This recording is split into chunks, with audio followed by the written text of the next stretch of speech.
مؤسسة الفاجر لصناعة بطاطا دواجن وتأسيس العنابر.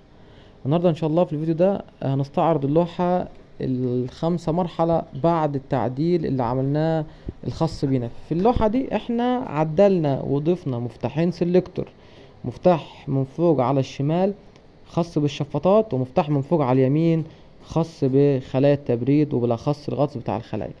كمان هنا احنا التعديل ده عاملينه من بدري، ضايفين لمبتين بيان، واحدة خاصة بالهيت واحدة خاصة بالكول، يعني واحدة خاصة بالتدفئة واحدة خاصة بالتبريد. تمام. طيب ايه فايدة المفتاح ده؟ المفتاح ده 3 اتجاهات، اتجاه يمين اللي هو ده، واتجاه في النص، واتجاه شمال. الاتجاه الشمال ده اوردر، واللي في النص اوردر، واللي على اليمين اوردر.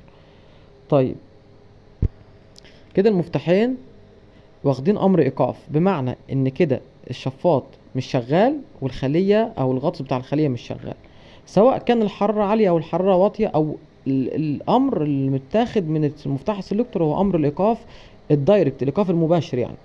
طيب يمين، لو عملنا مفتاح الشفاط يمين كده احنا خلينا الشفاط يشتغل اوتوماتيك، لو عملنا مفتاح الخلية يمين كده الغطس اشتغل ايه؟ اشتغل اوتوماتيك.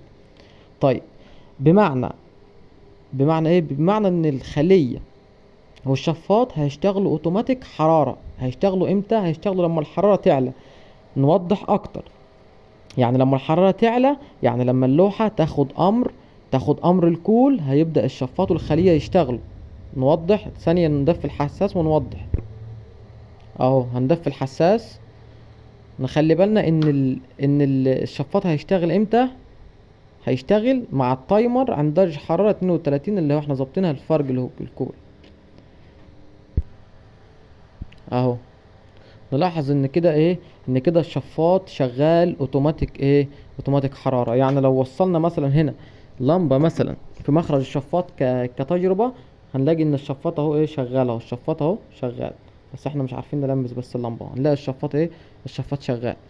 طيب لو خلينا مفتاح السلكتور مثلا يمين كده الشفاط شغال مباشر، ملوش علاقة بأي حاجة. يعني لو الحرارة عالية والحرارة واطية كده الشفاط شغال اهو. بص كده الشفاط اهو شغال اهو، بس احنا اللمبة بتتهز مننا اللي بنجرب بيها اهو. الشفاط ايه؟ اشتغل عامة. طيب لو خلينا مفتاح في النص كده الشفاط فصل خالص اهو. اهو اللمبة اهي، اللمبة مش واخدة كهرباء خالص. كذلك الامر الخاص بمفتاح السلكتور الخاص بالغطس. المفتاح لو على اليمين هيبقى الغطس شغال اوتوماتيك ايه؟ اوتوماتيك حرارة. يعني دلوقتي الغطس شغال لان اللوحة شغالة امر كول اهو. اهو اهو هنلاحظ دلوقتي ان ايه؟ ان الغاطس الخاص بالخلية اهو فيكو واخد امر الكهرباء تشغيل اهو.